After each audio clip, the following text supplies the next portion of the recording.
माननीय श्री वीरेंद्र कुमार जी।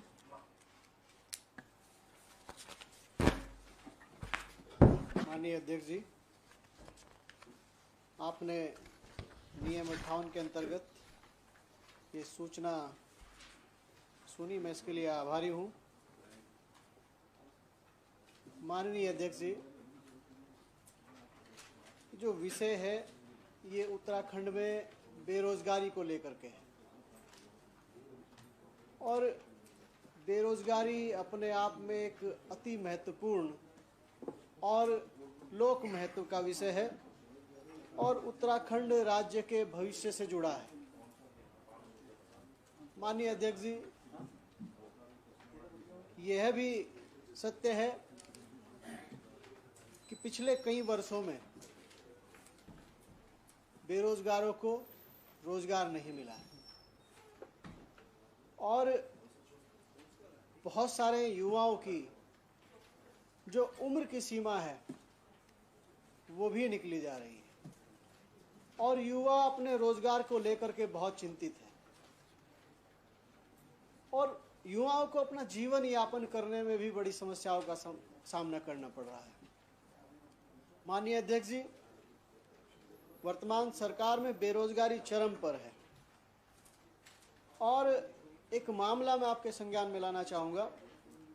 सरकार द्वारा उत्तराखंड अधीनस्थ सेवा चयन आयोग के माध्यम से जो भर्तियां की जा रही हैं वह भी लगातार विवादित रही हैं। कई बार परीक्षाओं में अभ्यर्थियों के सही उत्तर होने के उपरांत भी उनके अंक काटे जा रहे हैं। अभ्यर्थियों की आपत्ति का भी सही ढंग से निराकरण नहीं किया जा रहा है। उत्तराखंड के बेरोजगार अपने आप को ठगा महसूस कर रहे हैं। उत्तराखंड के सुदूर ग्रामीण क्षेत्रों में के युवा विपरीत परिस्थितियों में कठिन मेहनत कर अधीनस्थ सेवा चयन आयोग की परीक्षाओं की तैयारी करते हैं और बाद में परीक्षाएं धांधली की भेंट चढ़ जाती हैं। इनके जो समस्याएं हैं इनका निस्तारीकरण नहीं हो पा रहा है और युवा अपने आप को ठगा महसूस कर रहा है। शासन स्तर पर भी कई बार युवाओं द्वारा प्रत्यावेदन किए गए किंतु सरकार आंख मूंद कर बैठी रहती है। यह बेरोजगारों के खिलाफ एक षड्यंत्र प्रतीत होता है और बेरोजगारों के साथ एक खिलवाड़ किया जा रहा है। प्रकरण अत्यंत गंभीर है। अभी इसी परीक्षा के संबंध में मैं यह भी कहना चाहूँगा कि 80,000 बच्चों का एग्जाम हुआ और यह एग्जाम 18 पालियों में कराया गया। 18 पालियों में कराया जाना कहीं ना कहीं मुझे लगता है कि इस एग्जाम का 18 पालियों में कराया जाना किसी षड्यंत्र या भ्रष्टाचार की भेंट की इससे वो आती है। तो माननीय अध्यक्ष जी, अत्यंत लोक महत्व का प्रश्न है और युवाओं के भविष्य से जुड़ा प्रश्न है। मैं मांग करता हूं कि युवाओं को रोजगार के संबंध में इसे गंभीरता से लिया जाए और इस पर मैं तात्कालिक व अवलंबनीय श्लोक महत्व की सूचना पर नियम 58 के अंतर्गत सदन की कार्यवाही स्थगित करते हुए चर्चा की मांग करता हूं। धन्यवाद।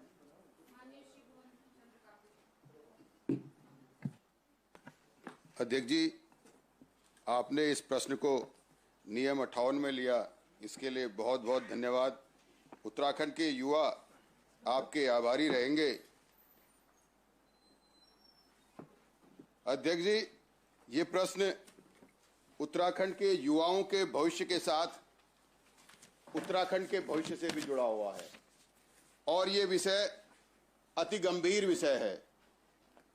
उत्तराखंड अधीनस्थ सेवा चयन आयोग, जो कि आज सारे एग्जाम भ्रष्टाचार के भेंट चढ़ रहे हैं। 2016-17 में वीडियो का एग्जाम रद्द हुआ, जो कि अधीनस्थ सेवा चयन आयोग के द्वारा कराया गया। फॉरेस्ट गार्ड भर्ती, जिसमें खुला आपको सोशल मीडिया के माध्यम से देखने को भी मिला कि खुली इसमें धांधली हुई और 57 लोगों पर कार्रवाई करी। उसके बाद सहायक लेखाकार का एग्जाम हुआ, उसको रद्द किया गया। वन दरोगा का एग्जाम हुआ, वो कोर्ट में लंबित है। यूपीसीएल का अभी एग्जाम हुआ, उसको रद्द करना पड़ा। वीडियो वीपीडीओ का एग्जाम हुआ, उसमें सारे लोग कोर्ट गए हुए हैं। मैं आपसे ये कहना चाहता हूं कि इस उत्तराखंड के युवाओं को आपके संरक्षण की आवश्यकता है। उत्तराखंड अधीनस्थ सेवा चयन आयोग एक एग्जाम कंडक्ट कराता है जिसमें 80,000 अभ्यर्थी भाग लेते हैं और उस एग्जाम को 18 पालियों में कराया जाता है। 18 पालियों में कराया जाना सबसे पहले संदेह के घेरे में लाता है कि आप इतने से एग्जाम को 18 पालियों में क्यों करा रहे हैं। अगर आप व्यवस्था की बात करेंगे तो उत्तराखंड लोक सेवा आयोग ने अभी पीसीएस प्री का एग्जाम कराया जिसमें 2,58,000 अभ्यर्थियों ने हिस्सा लिया और वो एग्जाम एक दिन में हुआ। 18 पालियों में एग्जाम कराने के बाद इन्होंने 1800 क्वेश्चंस में से रिजल्ट आने के बाद 332 सवाल डिलीट कर दिए, जिससे कई अभ्यर्थियों का भविष्य जो है खराब हो गया। मैं आपसे कहना चाहता हूं, इस आयोग ने सिर्फ इतना ही नहीं किया, आपकी सरकार को भी चैलेंज कर दिया।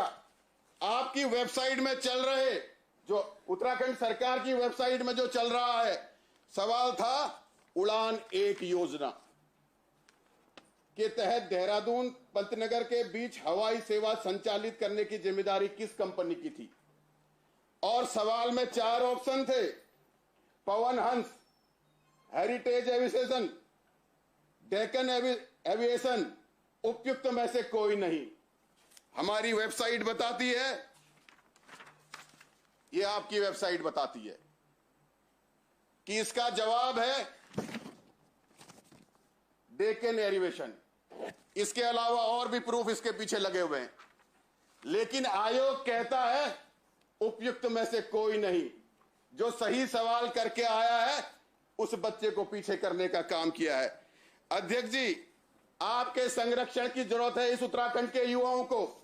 एक सवाल आता है, 1927 में कांग्रेस ने यह फैसला लिया, क्या फैसला, साइमन कमीशन का बहिष्कार किया जाए।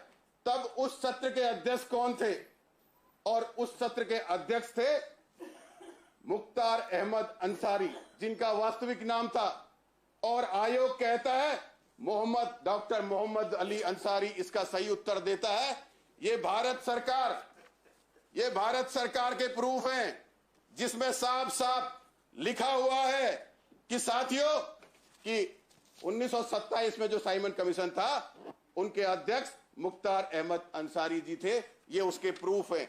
आप समझिए, वीडियो बीपीडीओ का क्वेश्चन आता है, उसमें पूछा जाता है 16 महाजनपदों का प्रथम जनपद कौन था। उसका आंसर है मगध। मगध को बच्चे लिखते हैं और इस क्वेश्चन को आयोग द्वारा डिलीट कर दिया जाता है। मैं आपसे कहना चाहता हूं, परीक्षा संपन्न होने के बाद उत्तर कुंजी, इसका उत्तर मगध दिया गया और जब रिजल्ट आया तो इस रिजल्ट में स्थिति में सवाल को रिजल्ट से डिलीट कर दिया गया।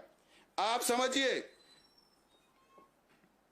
रॉबर्ट क्लास नहीं थे, ये खाली गवर्नर थे।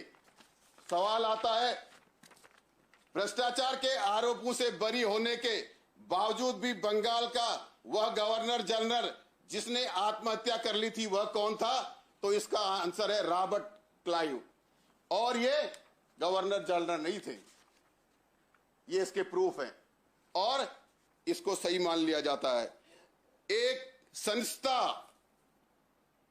संस्था जो मध्य प्रदेश में व्यापम के नाम पर बैन हुई, लखनऊ गोमती नगर थाने पे जिस पे मुकदमा चल रहा है, उसके द्वारा मध्य प्रदेश में 2 एग्जाम कराए गए, दोनों निरस्त हुए।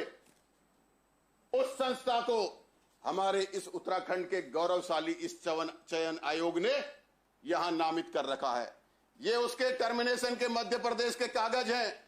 इसके पीछे गोमती नगर में जो उस पे मुकदमा हुआ है उसके कागज हैं और इसके पीछे उस संस्था का पूरा विस्तार से वर्णन है। लेकिन बड़े दुर्भाग्य की बात है, देवभूमि, हमारी देवभूमि में यह अधीनस्थ सेवा चयन आयोग उस संस्था को यहां परीक्षा कराने के लिए बार बार ला रहा है। और आरटीआई में अगर मांग रहे हैं तो कहते हैं कि भैया ये गुप्त है, इसकी सूचना हम नहीं दे सकते। मैं आपसे कहना चाहता हूं, इस प्रदेश को आपके संरक्षण की जरूरत है, युवाओं को आपके संरक्षण की जरूरत है। बीडीओ बीपीडीओ इसका एग्जाम होता है, एग्जाम से 12 घंटे पहले व्हाट्सएप के माध्यम से सारे उत्तर निकाल दिए जाते हैं और ये सब जगह फैलते हैं। आप देखिए, ये इसके रिकॉर्ड हैं और शिकायत करने पर कोई कार्रवाई नहीं होती है। मैं आपसे कहना चाहता हूं अध्यक्ष जी, नॉर्मलाइजेशन, इस परीक्षा को सबसे ज्यादा प्रभावित करने के लिए नॉर्मलाइजेशन एक योजना ये लोग लाए हुए हैं। एक 3 पालियों में एक एग्जाम कराया जाता है बीडीओ बीपीडीओ का। उन 3 पालियों में सवाल अलग हैं, जवाब अलग है। एक आकलन कराया जाता है, भाई सबसे कठिन कौन सी पाली थी, तो सबका कहना है कि तीसरी पाली सबसे कठिन थी। और सबसे कठिन सवाल जिस पाली में आए थे वहां की मेरिट 92.5 चली जाती है, क्योंकि वो तीसरी पाली तक सवाल उनके जिन लोगों को उन्होंने चयनित करना था उन तक पहुंच गए। और आयोग फिर इसमें भी कहता भैया नहीं, दूसरी पाली का एग्जाम सबसे जो है कि कठिन था। और वो दूसरी पाली में चयनित जो अभ्यर्थी हैं, मैं आपको कहना चाहता हूं अध्यक्ष जी, बहुत गंभीर विषय है। ये देखिए, 59 वाले को नॉर्मलाइजेशन के नाम पर सवाल डिलीट कर कर जिसके 59.25 थे उसके 75% हो गए। ऐसे ही बहुत सारे लोगों के ये हैं, देखिए, जिसके 66 थे उसके 81 हो गए, जिसके 66 थे उसके 85 हो गए, 73 थे 92 हो गए। जो तीसरी पाली थी नॉर्मलाइजेशन के नाम पर उनके 88.2 कर दिए। जो दूसरी पाली थी उनके 10 से 13 नंबर बढ़ा दीजिए, 5 सवाल डिलीट कर दिए 5 नंबरों के, और प्रति व्यक्ति को 4.5 से 6 नंबर बढ़ा दिए गए और पूरा रिजल्ट प्रभावित हो गया। जो दूसरी पाली में एग्जाम देने वाले थे, पूरी परीक्षा में 3 पालियों की पूरी परीक्षा का लगभग 50% दूसरी पाली से लोगों का सिलेक्शन हो गया। जिन भ्रष्टाचारियों को पूर्व में सरकार ने मुकदमे लिखे हुए हैं, जब एग्जाम होता है उन्हें खुला छोड़ते हैं और उनके परिवार से उनकी भाभी का भी चयन होता है अगली परीक्षा में, उनके भाई का भी चयन होता है। और तो छोड़िए, हद हो गई कि उनके यहां काम करने वाली लड़की का भी चयन होता है कि परिवार से है। ये सबूत है अध्यक्ष जी, मैं आपसे कहना चाहता हूं। मैं आपसे कहना चाहता हूं, 2018 में 1 वर्ष के लिए सचिव का सेवा विस्तार होता है, आज 2022। आप ये समझिए, मैं आपसे कहना चाहता हूं, आज उत्तराखंड का युवा आपकी तरफ देख रहा है। जब हम आयोग एग्जाम देता है युवा और उसे पास कर लेता है, और आयोग अगर उसके नाम की स्पेलिंग में अगर एक गलती हो तो उसे निरस्त कर देता है, उसके मार्क्स को नहीं रखता। उसका एक भी डॉक्यूमेंट कम हो तो उसकी परीक्षा रद्द कर, उसका सिलेक्शन नहीं होता। आज आयोग गलती पर गलती करा जा रहा है। आयोग आज मनमानी कर रहा है, सही सवालों को गलत ठहरा रहा है, गलत सवालों को सही ठहरा रहा है, लेकिन आयोग के खिलाफ कोई कार्रवाई नहीं हो रही है। मैं आपसे कहना चाहता हूं, लोक सेवा आयोग ने अभी एक एग्जाम कराया, उस एग्जाम में घोषित करने के बाद पता चला कि एक उत्तर गलत था। अभ्यर्थियों ने आपत्ति लगाई, लोक सेवा आयोग ने अगले दिन ही उस आपत्ति को सुनकर उस रिजल्ट को ठीक करने का काम किया। और अधीनस्थ सेवा चयन आयोग जो है, पिछले जितने भी एग्जाम करे हैं सारे कोर्ट में लंबित हैं। हजारों युवाओं ने, 3500 से ज्यादा युवाओं ने याचिका लगाई, लेकिन उन्होंने कभी रिजल्ट के बारे में कुछ परिवर्तन करने की कोशिश नहीं करी। यहां हाईकोर्ट में जो है कि वाद निलंब लगे हुए हैं उच्च न्यायालय में, और ये यहां नियुक्तियों में रिजल्ट निकालने के बाद वेरिफिकेशन चालू कर दिया है। अध्यक्ष जी, मैं कहना चाहता हूं, माननीय मंत्री जी, मैं कहना चाहता हूं, आज हमारा उत्तराखंड युवा प्रदेश है।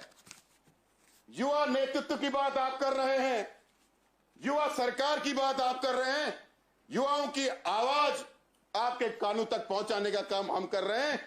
नेता सदन और माननीय हमारी अध्यक्ष जी आपके संरक्षण की जरूरत है। मैं आपसे कहना चाहता हूं, ये उत्तराखंड का बेरोजगार युवा जो दिन रात पढ़ता है, पढ़कर मेहनत करता है, उनके माँ बाप अपनी पूंजी, गाड़ी पूंजी को उनके पीछे लगाते हैं, अपनी इच्छाएं दबाते हैं, उनके एक सुनहरे भविष्य की कल्पना करते हैं, और वो युवा जब एग्जाम देता है और उसके बाद जब रिजल्ट आता है तो उसमें वो लोग निकले हुए दिखाई देते हैं जो शराब की दुकानों में काम कर रहे हैं, जो कहीं और कर रहे हैं। तो मैं आपसे कहना चाहता हूं अध्यक्ष जी, ये आने वाले उत्तराखंड के भविष्य का सवाल है। अगर ऐसे नियुक्तियां गलत होंगी तो आने वाले उन पदों पर जो बैठेंगे वो उत्तराखंड को किस ओर ले जाएंगे। और सोचिए, जिन युवाओं का अधिकार मर रहा है, जो बुद्धिजीवी युवा है, जो जीत सकते हैं, उन युवाओं के भविष्य को सुरक्षित करने की जिम्मेदारी अब आपकी है। मैं आपके माध्यम से मंत्री जी के सामने कहता हूं कि ये इतना बड़ा मुद्दा है कि इसकी जांच सीबीआई से नीचे नहीं होनी चाहिए, क्योंकि वरना उत्तराखंड में भी व्यापन जैसा असर होगा और आने वाले समय में बहुत लोग यहाँ परेशान होंगे। इसलिए युवाओं की तरफ से, बेरोजगार संगठन की तरफ से, जिन्होंने हजारों एप्लीकेशन है सरकार को दी है, जिन्होंने बहुत बड़े बड़े प्रदर्शन हम पूरे प्रदेश में किए हैं, जिले में किए हैं, इसलिए मैं आपसे निवेदन करता हूं अध्यक्ष जी कि हम सीबीआई जांच की मांग करते हैं और इस आयोग के जो लोग दोषी हैं उन्हें तुरंत पदों से हटाया जाए, इस बात की आपसे आशा करते हैं। धन्यवाद। मंत्री जी,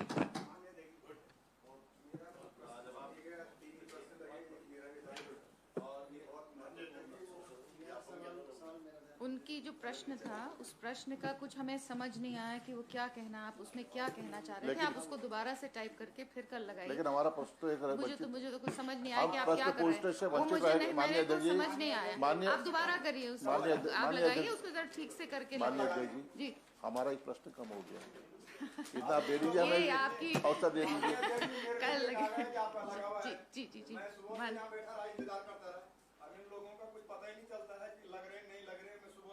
नहीं, आपका मैंने नाम बोले थे, देखिए उस वक्त आपको सुनना चाहिए था। मैंने नाम बोले थे जब आपका ये बोला गया था 58 की सूचना, उसमें नाम बोले गए थे। नहीं, आपको सुनना चाहिए था ना, आपको सुनना चाहिए। आप बैठिए, कल लगाइए, आप बैठिए, उसको ठीक से लगाओ, टाइप करके उसको। जी मंत्री जी, माननीय मंत्री जी। माननीय सदस्य विधानसभा श्री वीरेंद्र जी, माननीय श्री भुवन चंद कापड़ी द्वारा एक महत्वपूर्ण सूचना नियम 58 के तहत यहाँ दी है। माननीय अध्यक्षा जी, जहाँ तक उत्तराखंड अधीनस्थ सेवा चयन आयोग के भर्तियों में विवाद का प्रश्न है, पिछले 5 वर्षों में आयोग द्वारा कुल 89 लिखित परीक्षाओं को संपन्न कराया गया है। इनमें से 3-4 परीक्षाओं को छोड़कर किसी भी मामले में विवाद नहीं हुआ है।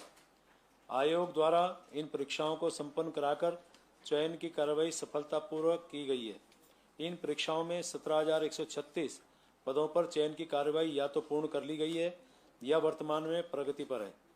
जहां पर परीक्षाओं में गड़बड़ी की शिकायत मिली है उन्हें निरस्त किया गया है तथा इनमें से 2 मामले माननीय उच्च न्यायालय द्वारा भी आयोग के निर्णय को उचित पाया गया है। इन 3 परीक्षाओं में ग्राम पंचायत विकास अधिकारी परीक्षा 2016 और अभियंता विद्युत एवं यांत्रिक परीक्षा सम्मिलित हैं, जिनमें परीक्षा निरस्तीकरण का निर्णय माननीय उच्च न्यायालय द्वारा भी उचित पाया गया। इसके अतिरिक्त सहायक लेखाकार परीक्षा 2021 प्रश्न पत्र में हिंदी अनुवाद की त्रुटियों के कारण आयोग द्वारा जांच के उपरांत निरस्त की गई है। इस प्रकार यह निर्णय आयोग द्वारा प्रदेश के अभ्यर्थियों के हित में लिए गए। परीक्षाओं में अभ्यर्थियों के सही उत्तर होने के उपरांत भी उनके अंक काटे जाने व अभ्यर्थियों की आपत्तियों का सही निराकरण किए जाने के संबंध में अवगत कराना है कि आयोग की प्रत्येक लिखित परीक्षा के बाद आयोग द्वारा परीक्षा में पूछे गए प्रश्न पत्र की प्रथम उत्तर कुंजी का प्रकाशन किया जाता है। इसके बाद परीक्षा में उपस्थित अभ्यर्थियों को लिखित परीक्षा में पूछे गए प्रश्नों व उत्तरों के विकल्प पर आपत्ति का अवसर दिया जाता है। इस प्रकार प्राप्त प्रत्येक प्रश्न की आपत्ति के निस्तारण के लिए 3 विषय विशेषज्ञों जो संबंधित विषय में अध्यापन व अनुभव धारक हैं को आमंत्रित किया जाता है। इन विषय विशेषज्ञों के परामर्श के अनुरूप सामान्यतः 3 प्रकार के प्रश्नों की आपत्तियों का निस्तारण किया जाता है। 1. प्रश्न का उत्तर यथावत रहता है। 2. प्रश्न का उत्तर विकल्प बदल दिया जाता है। 3. प्रश्न को निरस्त किया जाता है। यदि विशेषज्ञ प्रश्न का उत्तर विकल्प बदलने का परामर्श देते हैं, तब उसे बदले हुए उत्तर विकल्प वाले अभ्यर्थियों को ही प्रश्न का अंक दिया जाता है। प्रश्न निरस्त होने पर परीक्षा में बैठे सभी अभ्यर्थियों को उस प्रश्न का एक अंक समान रूप से आवंटित किया जाता है। इस प्रकार विशेषज्ञों की परामर्श के अनुरूप द्वितीय उत्तर कुंजी व परीक्षा परिणाम जारी किया जाता है। जिन प्रश्नों पर कोई आपत्ति नहीं होती है, उनमें किसी प्रकार का परिवर्तन नहीं किया जाता है। इस प्रकार प्रश्नों में आपत्तियों का निराकरण विषय विशेषज्ञों के परामर्श एवं ऐसे मामलों में माननीय सर्वोच्च न्यायालय द्वारा दिए गए निर्देशों के अनुरूप किया गया है।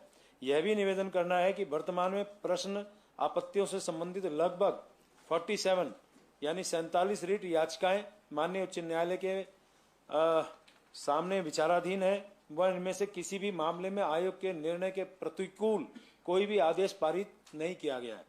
माननीय सदस्य द्वारा परीक्षाओं में धांधली का भी उल्लेख किया गया है। इस संबंध में सूचित करना है कि आयोग द्वारा जहां भी धांधली व गड़बड़ी की सूचना प्राप्त हुई, वहां पर स्वयं मुकदमे दर्ज कराए गए हैं और अब तक ऐसे 4 मामलों में आयोग द्वारा मुकदमे दर्ज कराए जाने की कार्रवाई की गई है। इस प्रकार गड़बड़ियों का संज्ञान लिया गया है तथा इन पर विधिवत जांच की कार्रवाई की गई है।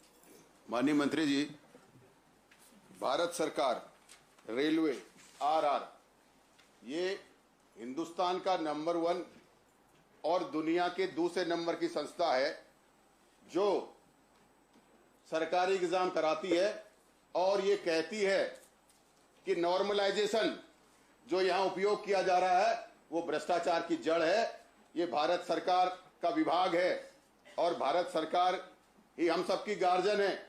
जब ये कहते हैं कि नॉर्मलाइजेशन भ्रष्टाचार की जड़ है तो ये यहां क्यों नहीं माना जा रहा है? माननीय अध्यक्ष जी, आपने कहा कि भाई हमने चेक करवाया, जो हमारी यूपीसीएल की परीक्षा हुई, परीक्षा के बाद उसको रद्द किया गया। अध्यक्ष जी, आपके माध्यम से मैं बताना चाहता हूं, इसमें 50% सवाल गलत थे। तो आप समझिए, जो आयोग एक परीक्षा में 50% सवालों को गलत दे रहा हो और परीक्षा करा रहा हो, उसकी क्या योग्यता होगी? मैं आपसे कहना चाहता हूं, एनएससीआईटी जो संस्था इस एग्जाम को करा रही है, ये पूरे देश की सबसे बड़ी भ्रष्ट संस्था है। ये आपके सामने ठीक है। अब आपका जवाब आ गया। देखिए, माननीय मंत्री जी ने कहा जांच हो रही है, जांच हो रही है, बोल दिया जिसमें दिक्कत है उनमें जांच हो रही है बाकी न्यायालय में। ये हमारे सरकार आप इनको डिस्प्ले नहीं करेंगे, डिस्प्ले नहीं करेंगे, आप सदन में डिस्प्ले नहीं करेंगे, आप अपनी बात रखेंगे, डिस्प्ले ना करें। जो बेरोजगार बच्चे हैं, आपने बात कर ली, आपने सारे जितने प्रश्न आप दोबारा कर रहे हैं पूछे थे वो जवाब उन्होंने दे दिया। जो बेरोजगार बच्चे माननीय सदस्य श्री वेणु कुमार, माननीय सदस्य श्री भुवन चंद्र कापड़ी तथा माननीय संसदीय कार्य मंत्री को सुनने के पश्चात एम 58 की सूचना को अग्राह्य करती हूँ। अध्यक्ष जी, इसमें माननीय श्री हरीश सिंह धामी जी।